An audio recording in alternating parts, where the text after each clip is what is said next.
A Senate subcommittee hearing Wednesday afternoon originally bore the title, "1,000 Talents, China's Campaign to Infiltrate and Exploit U.S. Academia." Although the name of the hearing was changed to "Student Visa Integrity, Protecting Educational Opportunity and National Security," Democratic lawmakers nevertheless raised concerns that Chinese students and scholars are being broadly targeted as threats to national security and potential intellectual property thieves. Fueling this concern is a recently reported policy change, going into effect June 11 and confirmed in broad strokes during the hearing by a State Department official, which will restrict the length of visas for certain Chinese nationals who are participating in some types of sensitive research. In a sign of how tense the debate has come, normal congressional courtesies appear to have been ignored. Senator Dick Durbin of Illinois, the ranking Democrat on the Senate Judiciary Committee's Subcommittee on Border Security and Immigration, sought to invite Representative Judy Chu, of California, the chair of the Congressional Asian Pacific American Caucus, to testify at Wednesday's subcommittee hearing. Representative Chu's office said Durbin's request was declined by the committee chair, Senator John Cornyn of Texas, a Republican. Senator Durbin described this as the first time in more than 2 decades on the committee that this had happened. He submitted for the record Representative Chu's written testimony in which she described Wednesday's hearing as part of an effort to build a specific case against law-abiding visa holders and to fuel the dangerous narrative that students from China should be viewed with more scrutiny than those from other countries. "I want to speak out against some potentially dangerous generalizations that would paint all Chinese students and scholars as spies for China," Chu said in an interview. It started with Federal Bureau of Investigation Director Christopher Wray saying that Chinese students are a national security threat that require a whole-of-society response, remarks Wray made in February at a Senate Intelligence Committee hearing. "I found that to be dangerous because what does this mean? Does it mean that every Chinese student should be subject to surveillance just because they are Chinese?" Chu asked. Chinese nationals account for almost a third of all international students at American colleges and universities. Senator Cornyn's office did not respond to a request for comment. In his opening remarks at the hearing, Senator Cornyn cited Wray's remarks about the security risks posed by Chinese students and scholars. He noted that Wray's remarks were brief and because of the sensitive and classified nature of some parts of this issue, he could not provide the full context or breadth of the concerns in an open setting. Most students and visiting scholars come to the United States for legitimate reasons. They're here to learn, to share their culture, to learn more about ours, and to contribute their talents to America.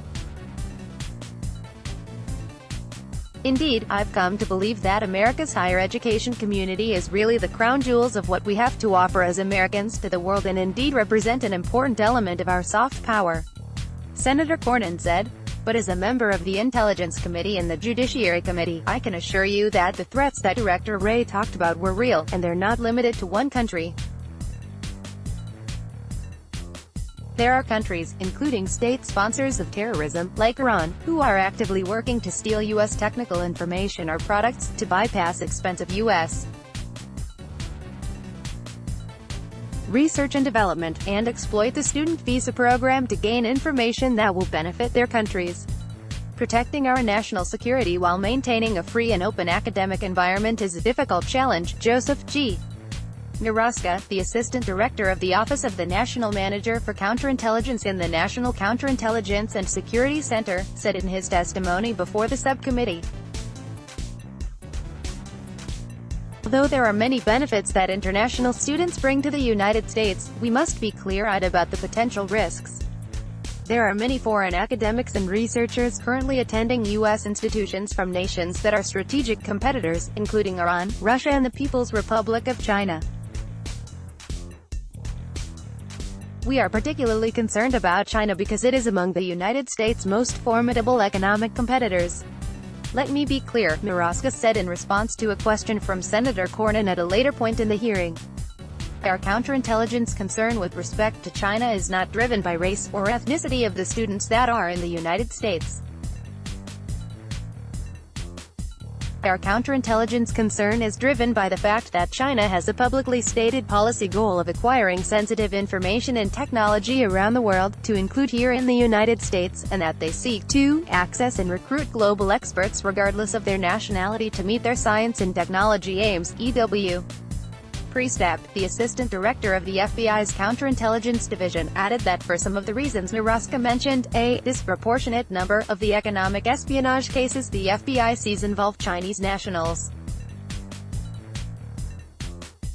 Also speaking at the hearing, government witnesses from the Departments of State and Homeland Security presented on processes they have in place to vet applicants for student visas and monitor their activities once in the U.S. For example, Louis Rohde, the Deputy Assistant Director of the National Security Investigations Division within Homeland Security Investigations, she described a partnership she has with the National Counterterrorism Center to routinely screen non-immigrant students who are lawfully present in the United States against known derogatory information. In addition, Rohde said, she developed a program to address a potential vulnerability with non-immigrant students who entered the United States to study in a non-sensitive field of study and subsequently transferred to a sensitive field of study.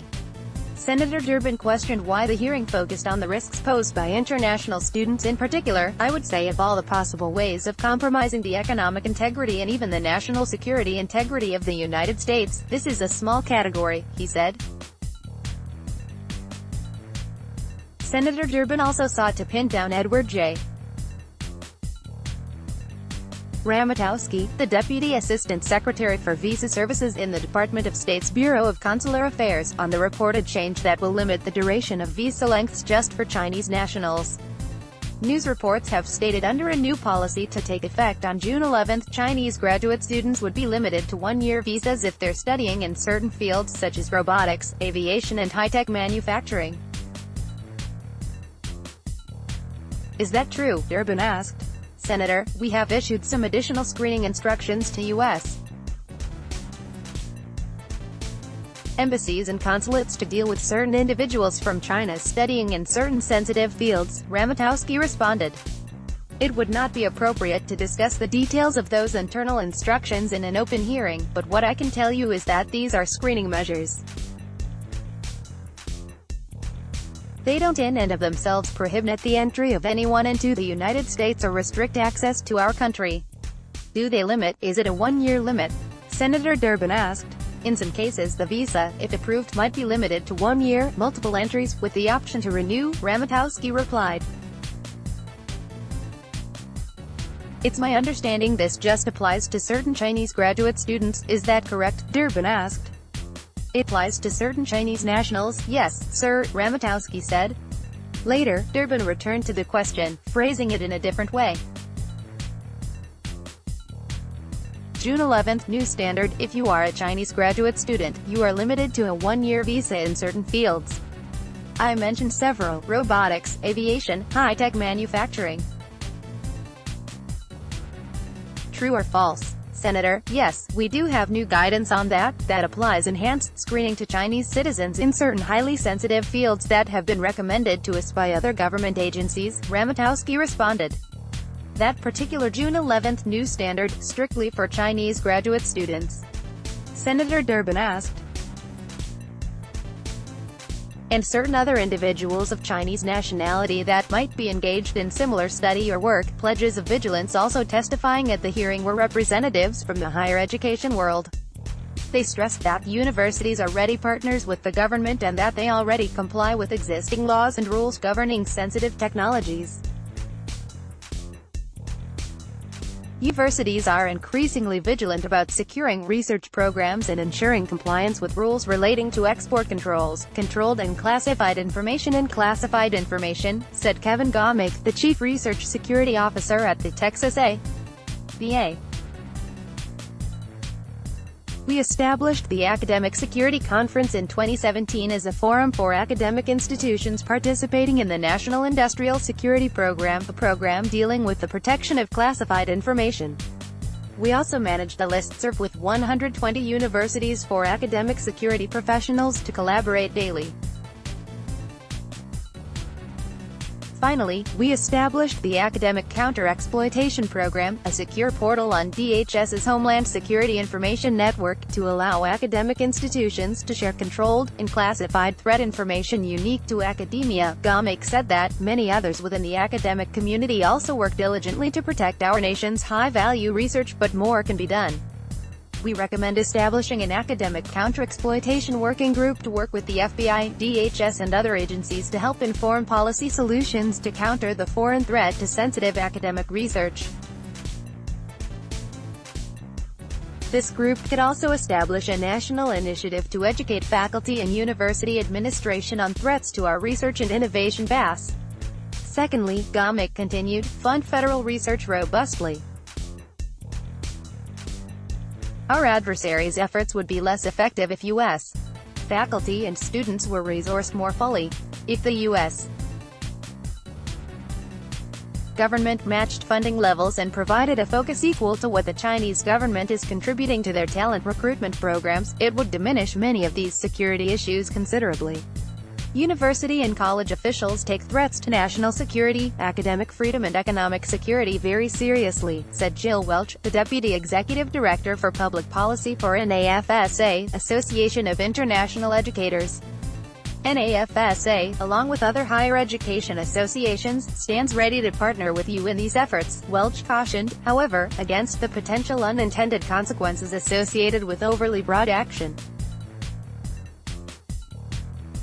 Let us remember that we are in fact in a global competition for talent, and it is through open collaboration, the influx of international perspectives, and the free exchange of ideas that the United States will prosper in the global economy. Welch said, it's exceedingly important that the majority of Chinese students and scholars understand that we are not talking about them today. It's exceedingly important because there are many choices of where talented people can go, and our research programs in the United States, particularly at the graduate level, are incredibly dependent on this kind of talent in order to offer those spaces in our classrooms to American students as well.